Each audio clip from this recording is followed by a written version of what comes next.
All right, hey everybody. Coach Justin here, going to do our last day of top side control concepts and ideas.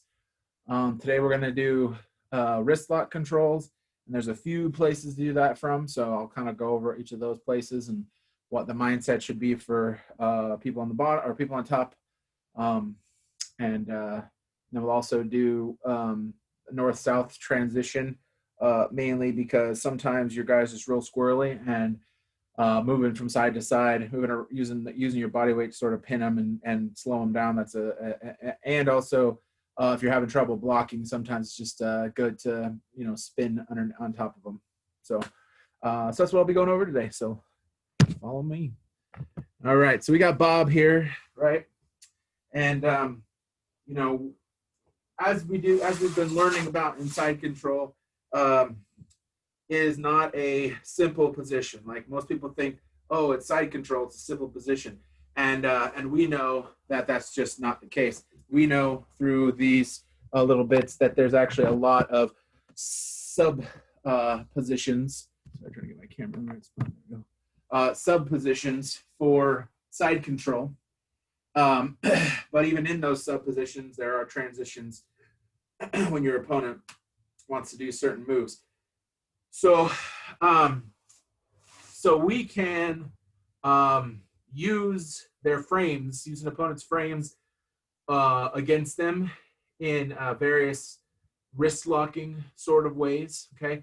And these aren't necessarily meant to finish your opponent. They're meant to scare your opponent into moving incorrectly, okay? For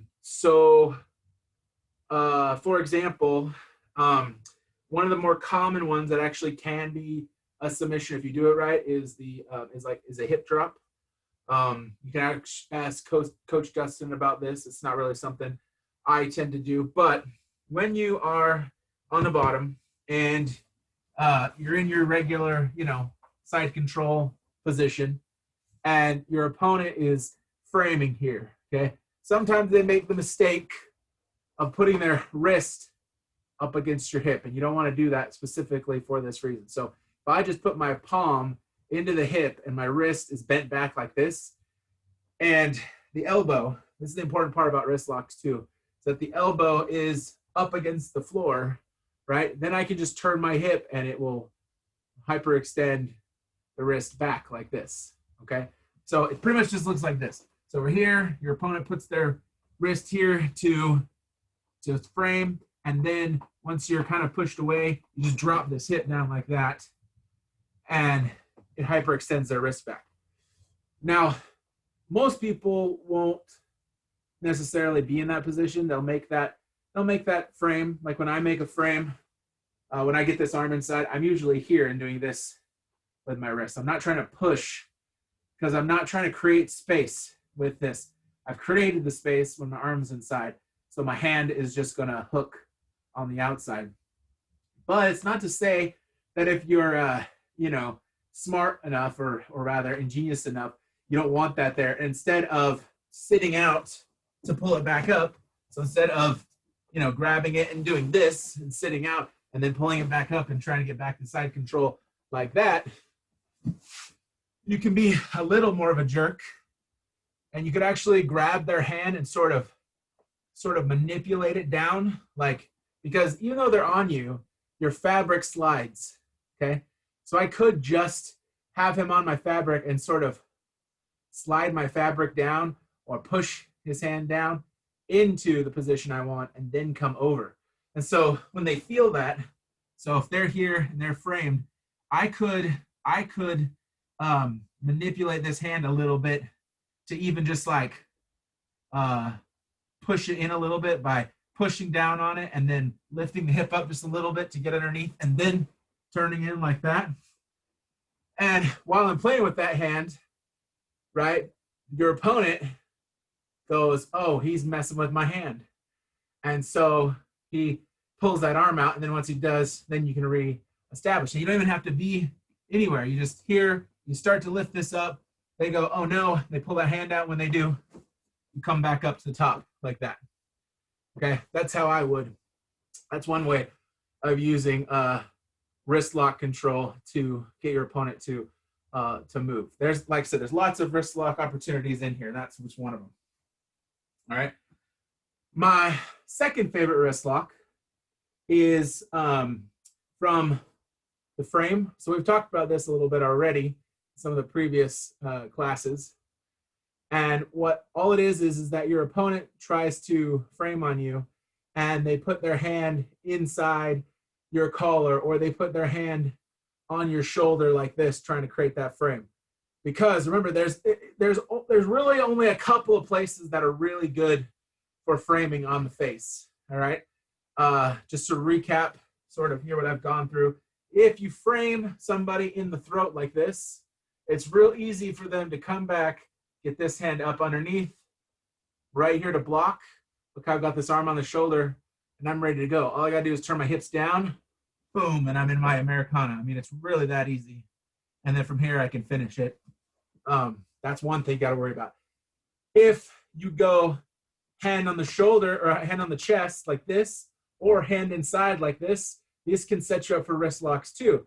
So if your opponent goes inside with his hand like this, right, what you're going to do is you're going to reach underneath the elbow, because that's where the wrist lock magic happens, right? You need a stiff elbow. If I just tried to like kind of come up and over for this wrist lock, he's just going to slide it up and it's not going to be there, right?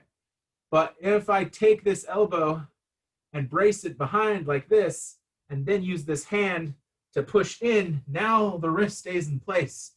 And once the wrist gets tight and the elbow gets tight, then I can reach down and pull the elbow up, and I could wrist lock there. Another one of these hyperextension ones, mainly because the wrist is here. See how it's already bent? So if the wrist is already here, you know, like this, I think that's the right, no, it would be this one. So imagine that, but the thumb inside, right? And you're framing. So like this. So if I'm on the bottom and I've got that frame here like this, see how my elbow's out here like this and the wrist is here? So my opponent can easily grab this elbow and start to push in on this wrist with the chest, even grabbing, or, you know, I think, oh, I've got a good frame here, but I really have a wrist lock. See, like that. So, and like I said, worst case scenario, you go for this move and their hand slides past. All right, and I'll get to what you do there in the last bit, because there's two pieces to this. Okay. The third possibility for wrist locks is from the runaway escape. So when your opponent turns away from you and goes to run away, or goes to go to turtle position, all right, you're here inside control, and they start to go this way, right? So check this out. So if I take this wrist and I push this elbow inside, or if their elbow's down farther, you know, like this, I push this elbow inside and I grab the wrist here and I put it up against my chest. There's a wrist lock right there, okay? But what happens is they'll pop that out, and when they do, that's when you can go for your submissions, which again we'll talk about in a minute, because both of those responses usually lead to the same submission, just done in slightly different ways. Okay, so we'll get to that in a minute, or in a little bit. All right, now when I start talking about the north-south transition. So the north-south is just like it sounds. It's this right here. All right. This is not a comfortable position for the guy on the bottom for a couple of reasons.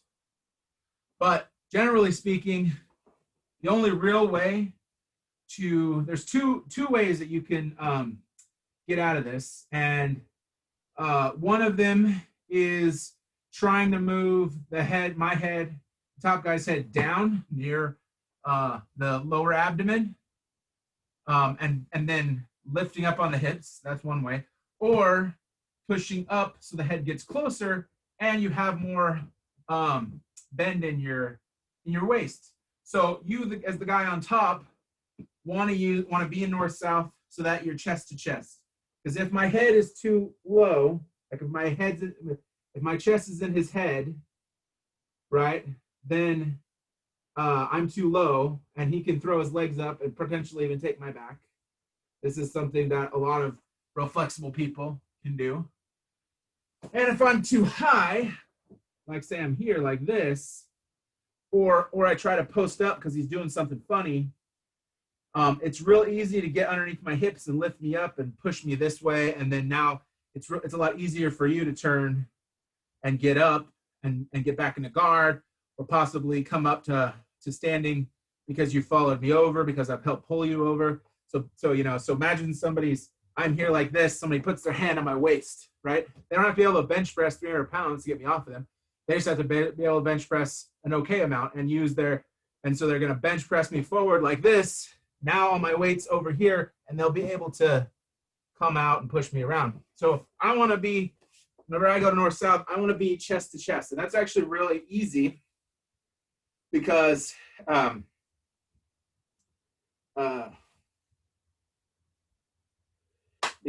I can create that pressure while I move, all right? So if my opponent, I should leave him here like this so I can go around him.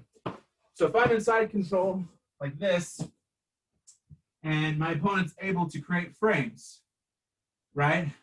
So they've gone here, they're starting to turn into me. I'm actually just gonna flatten out like a pancake sprawling backwards, and I'm gonna right down to this, all right? Now, once I'm here, I use my toes to walk around the front, all right? So I'm on my toes like this. I start my walk. I use my arms to block these hips here. And then I use this arm to block this hip here. And then I use this arm to block this, where the head's at. And I keep going, and I use this arm. Now, his arm's underneath, which is kind of where I like it, actually. Like, if it's underneath, he's not gonna attack me. He could have been in the prayer position the whole time, maybe, like this.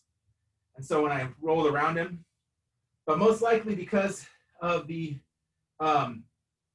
framing that he's doing, your bottom guy is doing, when you do this, you're coming around. Now, this is a good response from anyone in response to somebody who frames really well.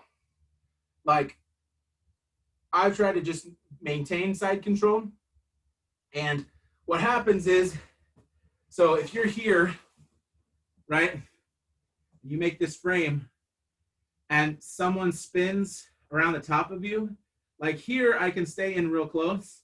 Here I start to get weird, right? It's hard to keep a frame over the top of you, even though if you bench press, it's pretty easy to do this. But keeping it over top of you is harder because you don't have the full weight. Here you can create that frame and keep them away until you get your legs inside, or until you get up to your knees, or whatever it is you want to do, whatever it is your game flows to. But from here, because I want to keep them on their back, it's actually real easy for the top guy to just keep pressing it and bring his feet out this way.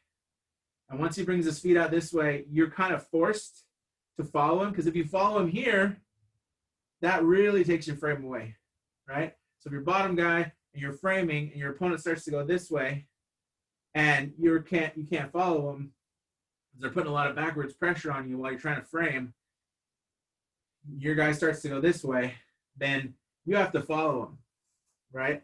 And now once I'm here, let's see where my arms are. I'm trying to frame still, but now I can overcome that, get them down to here, and now my frames are useless. And then the guy on bottom can either swing back to the strong side, which is the right side, or they can swing around to the left side and start their attacks on that side as well.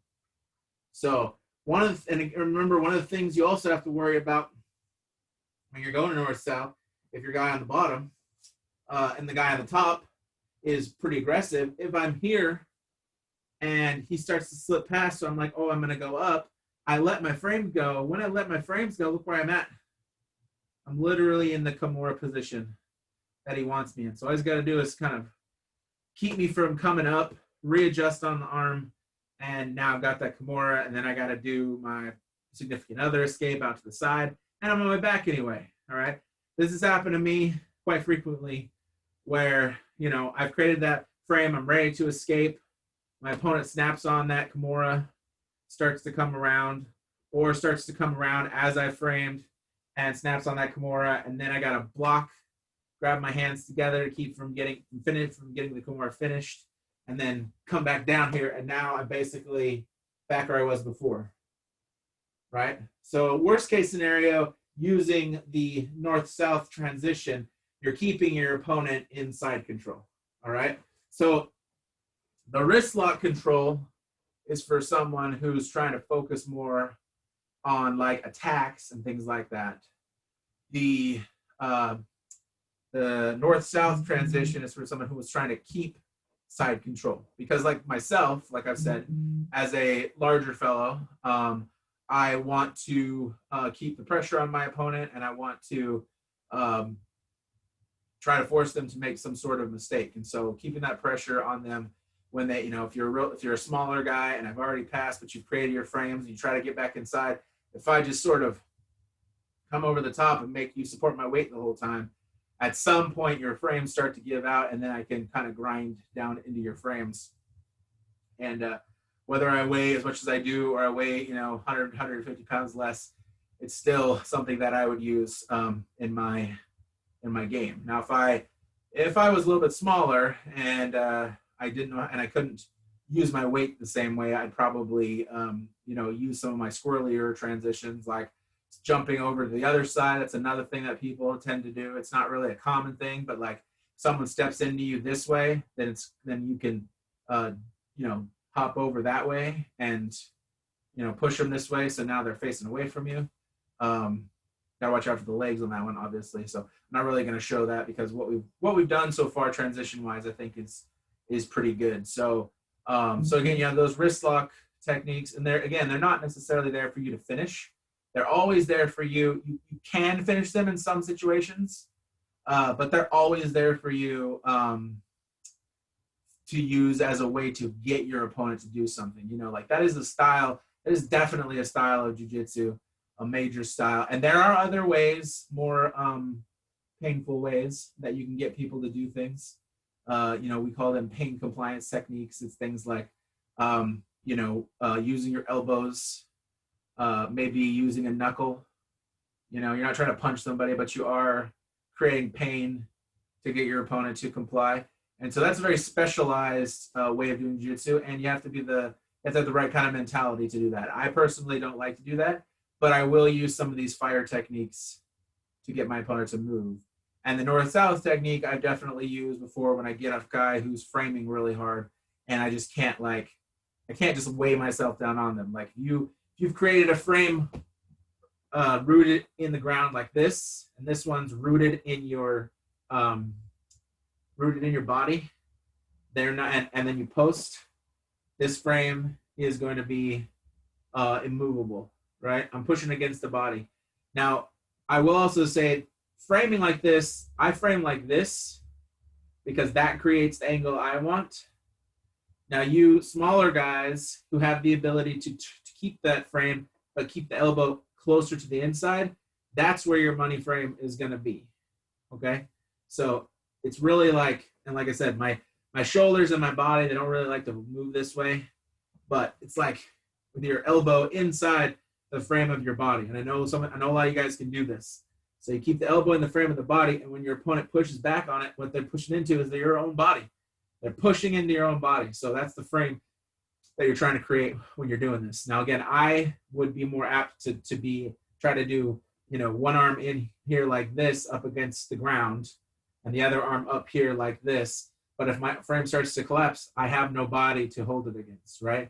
But if I was in a little bit, if I could get this in tighter and they start to collapse, that's as far. So I get to keep my frame because my frame is my forearm because it's a bone, and then my tricep or my humerus back here, the upper arm part, it's called your humerus, and it goes up against your body, okay? So So when I do run into that, again, especially in smaller guys who just can create all this tight package stuff, right? That's when I like to come around the back. And if they try to stay here, then I'm on their back with them turned like this. I could do that wrist lock thing, or I could even do, you know, there's some armbar stuff you can do from here that isn't too isn't the armbar position. It's just it's a kneeling armbar, like, and we'll go over that next week. We'll go over that and the defense to that next week. Okay.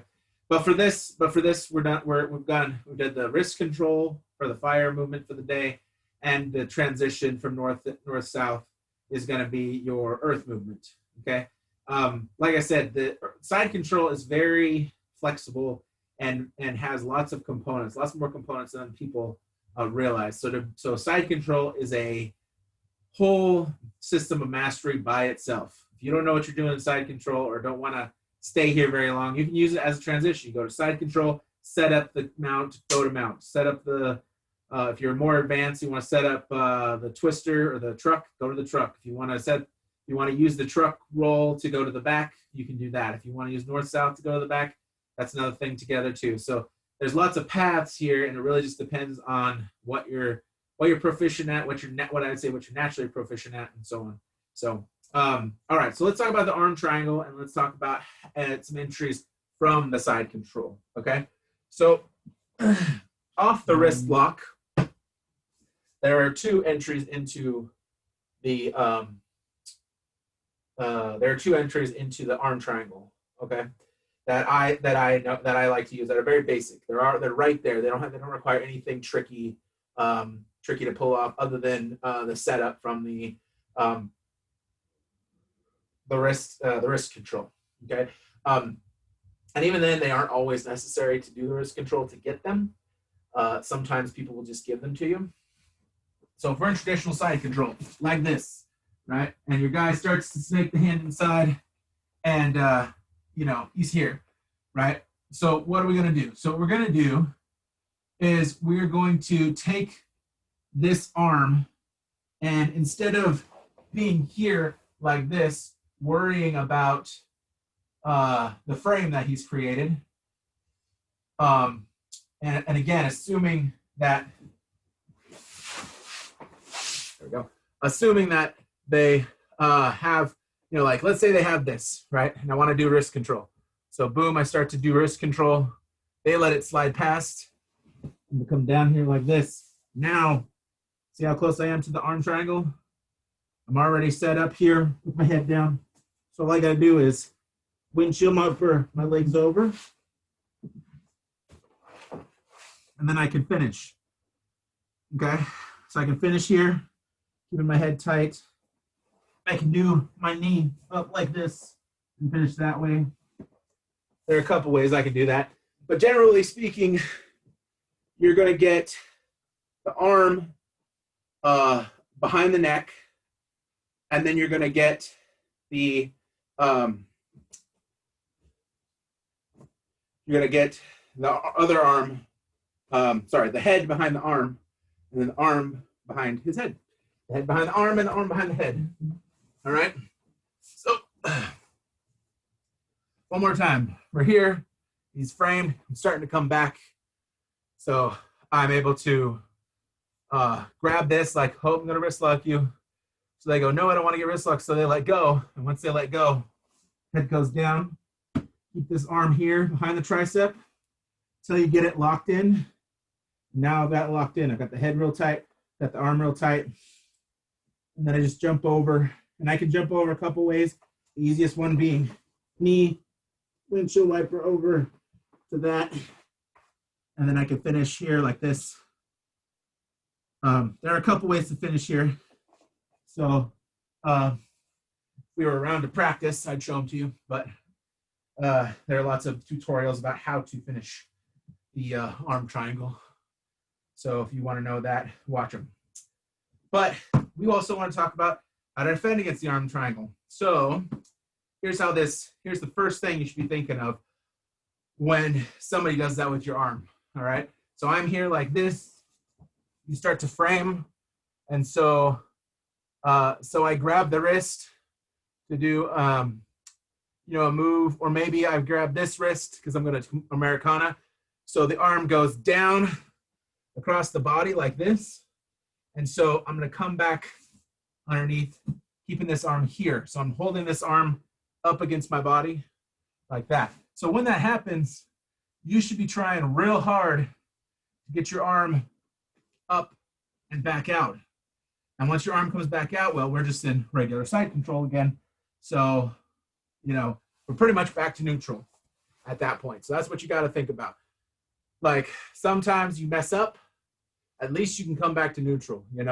They talk about jiu-jitsu like it's chess, and it really is a chess match. It's really me doing my move, followed by you doing yours in response. Sometimes your move anticipates my move. So, and then sometimes there's even styles where you give your opponent the submission or try to get them to submit you. And when they do, that's when you make your move. There's all kinds of styles like that, especially if you're not athletic. Like, most people practicing jiu-jitsu aren't athletic. So you got to kind of take that and go, okay, so if I'm not athletic, what do I have, right? So me, for example, I got size and strength. I don't have speed. So what do I need to do? I need to slow everybody down so I can set up my moves, right? If you had speed, you need to be precision. You don't have to be fast. You've already got speed. You got flexibility. Again, you don't need to be strong. You just need to get your, so discovering these things about jiu-jitsu is part of the fun. But also having somebody help guide you as well is also important because it'll get your level up real quick. So this is something, like I said, that I would do if I was somebody who was being, if somebody did this to me. So let's, again, this is one of the processes that I have. All right. So I keep a lot of space when I'm in side control. It's a big guy thing, unfortunately. A big guy and big guy is kind of weird, but big guy and small guy, lots of space. So big guy, small guy, he starts to frame. All right. Maybe he's got that frame, that collar frame. All right. So he's got that collar frame, and I go, oh man, I can't do my move. I can't do my underneath and then into an Americana move. I need him to frame. All right. He's framed inside. So once he's framed inside, I'm going to push to square that hand. Remember, shoulder, you want to do a wrist lock, you need the shoulder lined up with the hand up against what you're wrist locking. So I'm gonna grab the shoulder in this scenario and grab the hand and sort of adjust it just a little bit to get into line for my wrist lock. And then once it's here, I hold it in place and grab the hand like this. That's when he should feel it coming. When he feels it coming, he's gonna let go and let his hand slip by. And when his hand slips by, that's fine because I'm gonna push it over. Now I'm gonna grab, use my head, keep his head down like this, and then I'm going to jump over and finish. Okay? So that's one use of the wrist lock to do your arm triangle. All right? The other way to do an arm triangle is actually kind of a lot easier. And it's another one that your opponent sort of sets up for you. And I'll be honest with you, most people don't do this because the timing. You need a little either need really good timing or you need really good control of your opponent. All right. So let's say we're here, right? And he decides he's going to do the runaway escape. So he brings this arm across and I let him at least get to here. All right. Like this. Now remember what I said. I said you can do, you can try to do the wrist lock here. Okay, this is why turning away is bad. It's not only about taking your back, but there's so many other submissions that your guy can do if this hand isn't clear. And if it is clear, you still technically could try to do a windshield wiper armbar. So if I'm here, step over, he's got this wrist, right? So I'm trying to let it clear it out for him. And then I step back and do my windshield wiper armbar. So that's one. But focusing again on the arm triangle. Look at where we're at. Right? Where's the arm triangle? Can you see it? Can you see the arm triangle? It's right here. I come through here. I keep my chest on their shoulder. I come through here like this. I come down, and it's already there. I get this up in here like this. Make a nice tight connection in the head and in the arm. And then I'm going to squeeze, pull and squeeze to finish the. And again, the only way to escape, there is really only two ways to escape this. Escape one is getting this elbow up over behind the head. Because if I've got his arm behind my ear and I'm holding it here like this, there's nothing he can do. Or you as the defender. But when you feel this arm triangle coming to snatch in, you need to get this arm down and out as fast as you can. Down and out as fast as you can. Once that shoulder clears, once that elbow clears, now I have no arm triangle. And thankfully for me, even if that happens, this is actually kind of a common way that people could end up in scarf hold. So see how my arm's across the head like this, and you've gone to clear. All right, so I'm just going to come up, grab your lapel back here like this, grab this guy here, and boom, now I'm in scarf hold. All right, I'm ready to go right here. I'm going to hold you down all day because I got your lapel back here, right? So that's one thing you got to, one problem you got with the arm triangle, all right? The other thing you could do maybe is the partner escape or partner twist, the significant other, the wife move. That's another thing you could do. Remember, it's you just spin in place like you're in bed with somebody. If you're sleeping next to somebody, you don't roll into them. You have to stay in your own zone, so you have to jump in place. So that's what you would need to do here if you wanted to get out of this. Even if we were here, you feel this coming like this.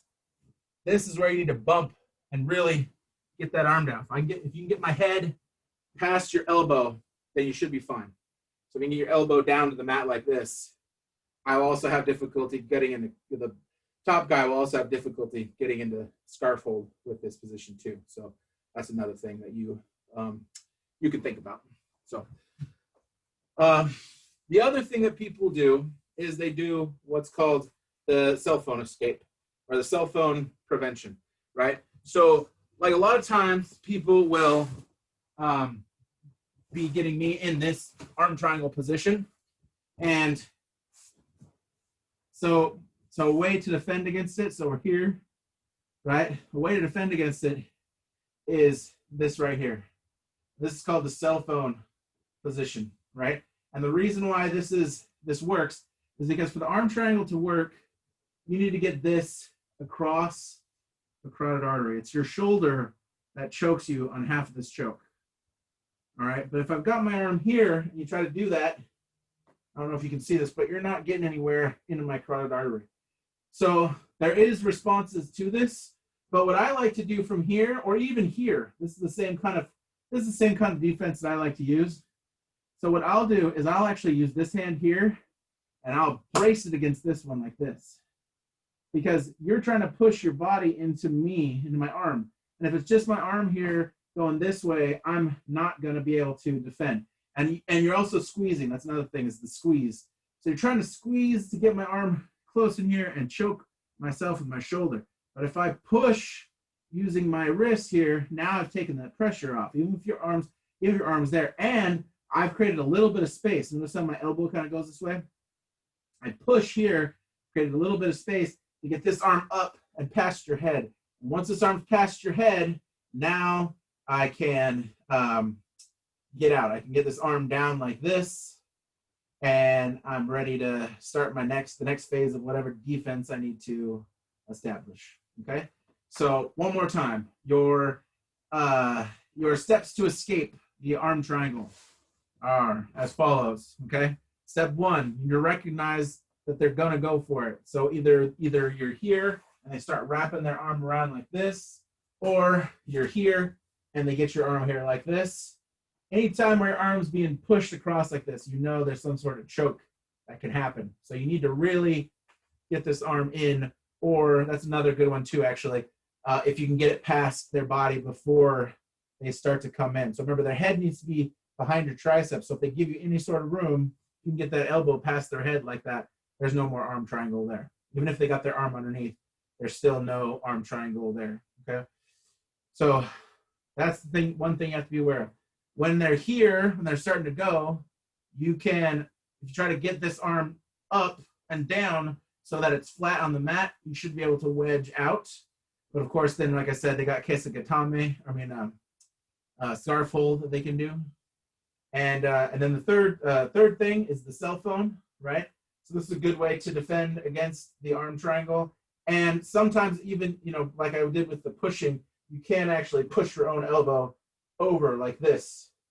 Or since they have to, since they start to stay flat on the ground or they're trying to push you this way, you can actually try to like make little adjustments like this as you're trying to push and take whatever space you can get to get that elbow out from underneath the head. And once you're there, again, kesagatame or judo or scarf hold.